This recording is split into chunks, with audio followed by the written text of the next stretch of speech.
Bonjour à toutes et à tous, j'espère que vous allez bien. Alors bienvenue sur la chaîne YouTube de Des Plumes et des Nombres pour cette numéroscopie de Noël. Alors j'avais envie de vous faire ce petit cadeau. Il me tarde encore de recevoir mon oracle, je n'ai toujours pas reçu l'oracle des Plumes et des Nombres, donc j'attends des nouvelles de mon éditeur. Mais en attendant, j'avais envie de vous faire cette petite numéroscopie avec l'héritage du tarot divin. Et je pense que je vais prendre aussi les rêves enchantés de Lenormand. C'est deux tarots, deux jeux qui ont été conçus par Ciro Marcati et je les aime beaucoup. Donc ils sont hyper jolis, j'adore les images. Donc on va travailler avec cela en attendant. Alors, dans cette petite vidéo, euh, je m'occupe des chemins de vie 1 à 5, ok? Il y a d'autres vidéos qui arrivent pour les chemins de vie 6 à 9. Et il y aura une dernière vidéo pour les maîtres nombres. Donc patientez, ça va arriver. En attendant, je vous invite à calculer l'énergie de votre chemin de vie. Regardez en bas de la vidéo comment faire. Et on va tout de suite découvrir donc, quel est le message de l'héritage du tarot divin pour vous, chemin de vie 1, pour cette semaine de Noël. Et c'est parti. Le chevalier d'épée. Ok. Pour les chemins de vie 1, on vous demande très clairement, de façon extrêmement claire et nette, d'être assez stratégique et en fait de ne pas vous laisser abattre, de ne pas vous laisser condamner par le sort, mais de mettre en place peut-être une tactique d'attaque par rapport à des plans que vous voulez élaborer pour le futur. Donc là, le chevalier d'épée, il vient vraiment nous parler d'une capacité à conquérir, à partir à la conquête de vos idées, de vos envies, et à faire face à l'adversité. C'est-à-dire que ce sont des situations que vous avez déjà connues par le passé. Donc là, on vous demande d'être proactif, de ne pas retomber dans des formes de schémas répétitifs, mais c'est surtout qu'on va vous demander d'être aussi vigilant par rapport à ce que vous dites autour de vous. Ça me parle beaucoup de faculté à faire attention à la communication là, cette semaine. C'est ce qu'on vous dit. Vous pourriez avoir des plans, des idées qui vous tiennent à cœur.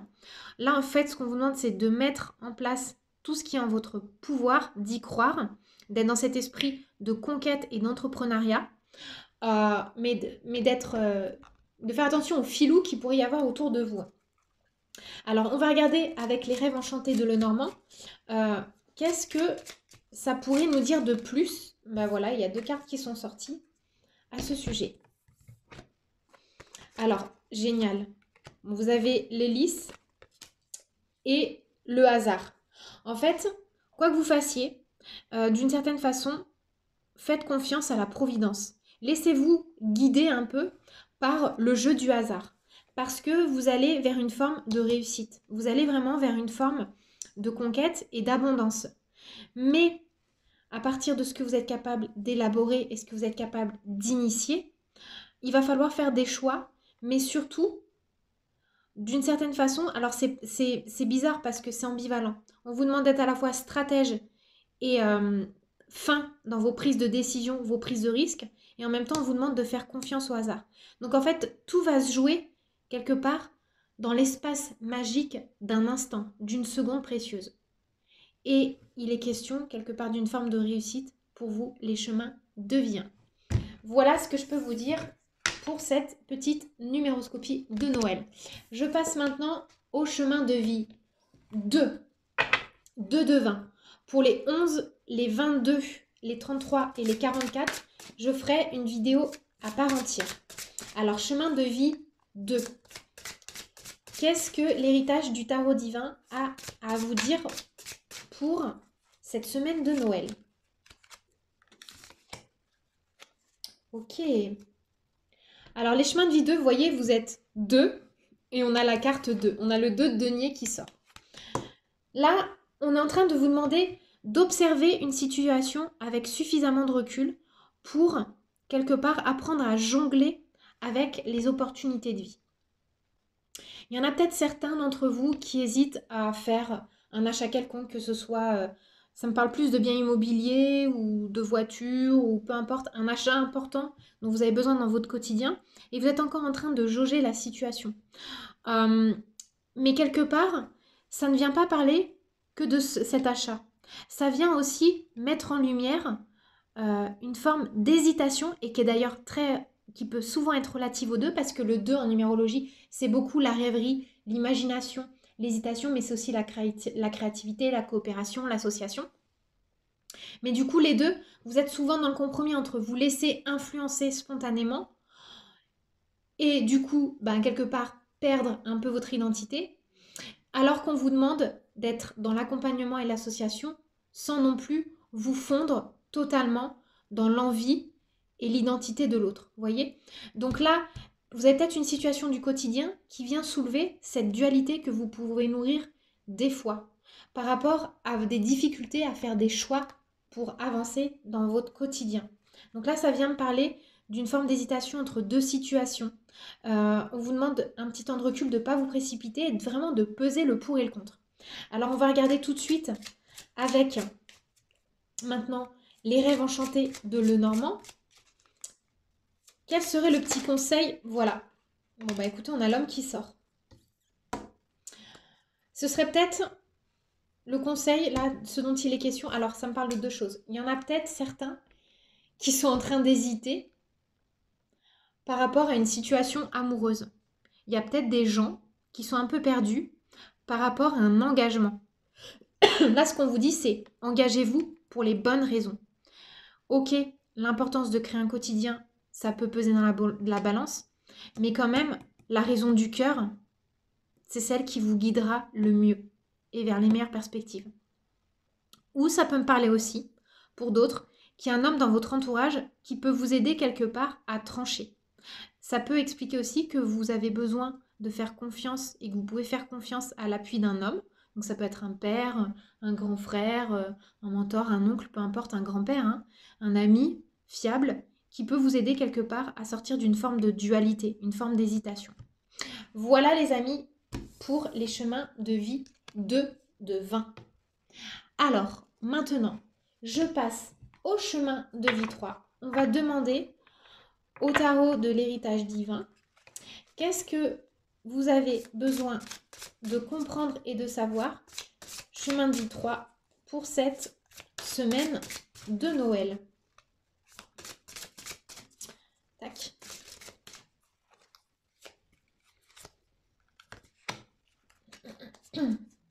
Le 10 de denier.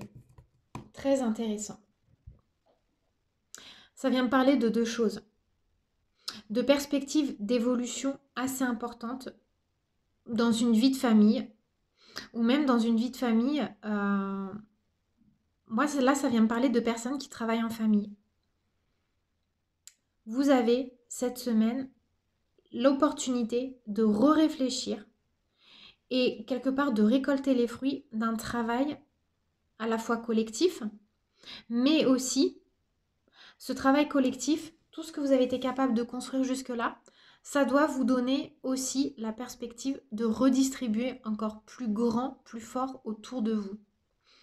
C'est une carte qui est assez forte, le 10 de denier, qui vient nous parler aussi bien évidemment de patrimoine, mais il y a une forme d'accomplissement, d'aboutissement.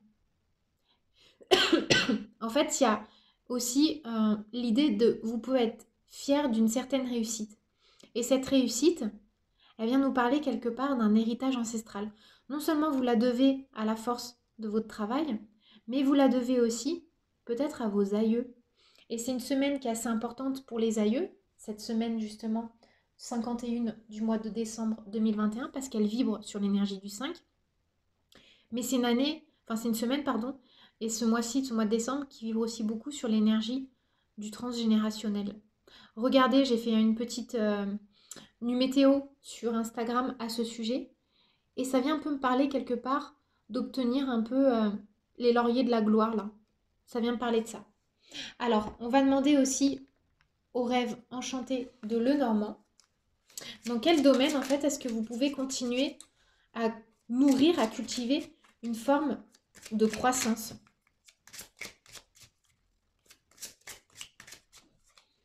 Tac. Et oui. Vous voyez, regardez, c'est hyper intéressant. On a le 10 de denier, là on a le 10. Cette faux, elle vient me parler quelque part d'une forme aussi de récolte. Allez, on coupe les blés dorés, on les récolte, ils nous reviennent de plein droit. Mais ça vient aussi me parler d'une chose totalement différente. Et donc, ça peut parler à certains d'entre vous, la première option, et la seconde va parler aussi peut-être à une deuxième partie. Ça vient me dire que vous devez couper des liens néfastes du passé pour pouvoir obtenir une forme d'ascension et de gloire qui vous revient de plein droit. Vous avez là l'opportunité de mettre un terme à un schéma répétitif du passé, dire au revoir à une situation. Peut-être ça peut aussi nous parler de quitter une situation assez confortable, assez agréable, mais dans laquelle, en fait, vous avez peut-être une croissance matérielle, mais vous n'avez plus de croissance au niveau du cœur. Et quelque part, vous n'allez rien perdre parce que vous allez retrouver, vous allez vous remettre au diapason des énergies de votre cœur.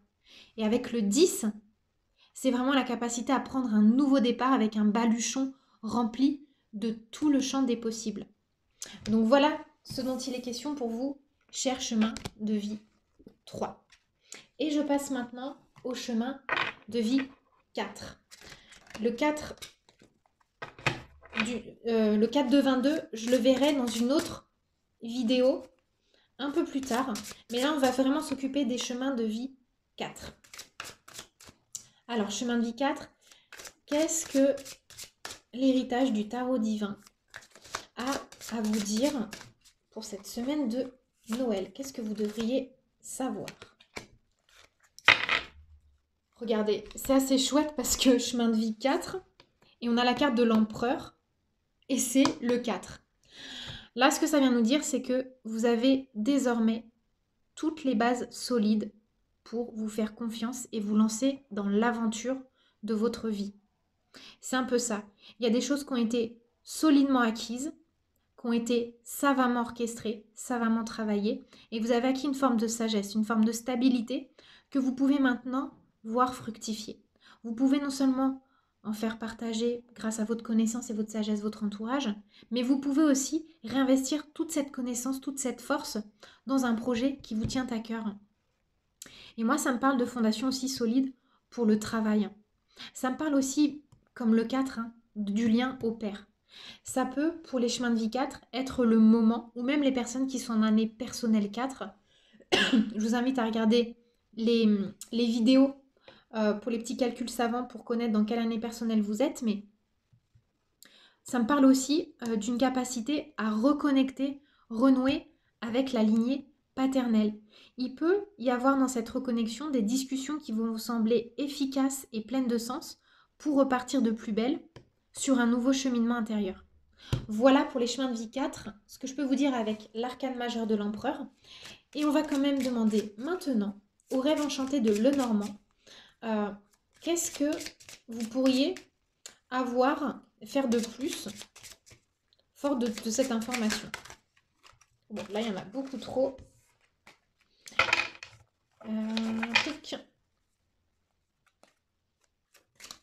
Et ce sera celle-là. Ouais, vous voyez, on a l'arbre de vie. En fait, là, ce que c'est en train de m'expliquer, c'est qu'au niveau des énergies, vous êtes complètement recentré. Il y a peut-être eu des galères pour les chemins de vie 4 cette année. Et en fait, là, la magie de Noël, ça vient vous proposer de récolter un peu les fruits de vos efforts. Il est question d'enracinement, déjà avec le 4, mais en plus avec l'arbre de vie pour la croissance. On a du 5, d'accord? Donc il est question d'enracinement sur le long terme. Faites confiance à vos acquis, à votre valeur travail, et c'est comme ça que vous allez réussir à récolter les meilleurs fruits de vos efforts. Voilà, cher chemin de vie 4. Et je termine maintenant avec les chemins de vie 5. Chemin de vie 5, on va demander donc à l'héritage du tarot divin,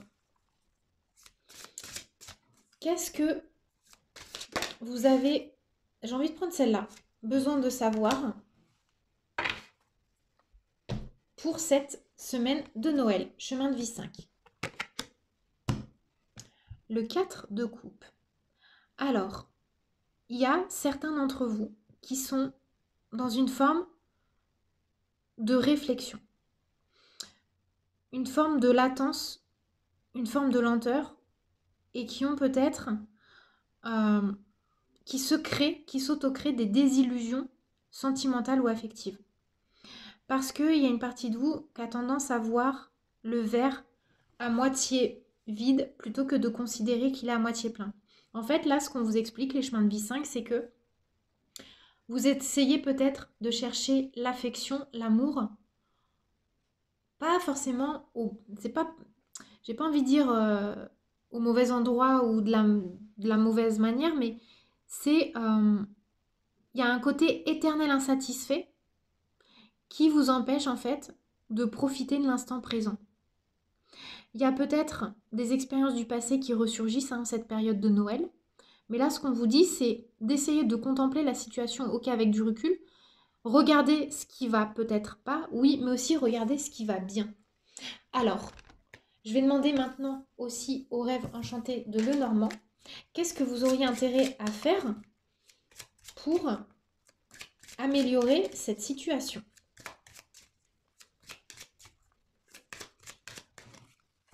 Tac. Allez chercher au fond de vous. Ne pas hésiter à faire ce travail d'introspection, mais en étant objectif, sans autoflagellation, en faisant vraiment ressurgir les émotions au quai du passé. Oui, ça me parle beaucoup de nostalgie, mais en essayant, vous voyez, de faire ressortir de votre puits intérieur toute la lumière qui est la vôtre. Et essayez quand même d'une certaine façon de... Ouais, essayez de mettre un peu de côté cette espèce de tristesse, cette espèce de mélancolie. Mais surtout, peut-être essayez de voir si vous êtes triste pour les bonnes raisons. Est-ce que vous posez les bonnes questions et est-ce que vous êtes en train de vous concentrer sur vraiment les bonnes raisons de votre mal-être? C'est ça que ça vient me dire. Voilà, chers amis, chemin de vie 5. Et je passe maintenant au petit message de conclusion. Et je vais demander à l'oracle des licornes de venir nous donner un complément d'information à ce sujet. Alors, pour tout le groupe, qu'est-ce que l'oracle des licornes a à nous dire pour cette semaine de Noël? Ça vient nous parler de danse. Là, pour moi, c'est danse avec la vie. Ça parle de bouger en musique. Donc, c'est l'importance, en fait, hein, on retrouve l'énergie du 3 du mois de décembre, de la joie de vivre, du feu de vie qui anime chacun de nous. Et même si on est triste, et ça peut être une période compliquée pour certains, hein, ça, je le sais trop bien. Mais en fait, elle est en train de vous expliquer ça, la licorne, que même si vous n'êtes pas bien, que vous êtes dans des méandres émotionnels assez difficiles, des sentiments un peu tumultueux, apprenez à danser au rythme de la vie. Réalisez vos rêves par la danse. Bougez en musique. Peut-être chanter, faites des chorégraphies, ce que vous voulez. Mais ne vous retrouvez pas que dans la tristesse. Essayez de faire nourrir le feu de vie, le feu de joie qui est déjà en vous depuis toujours. Voilà les amis, j'espère que ça vous aura plu.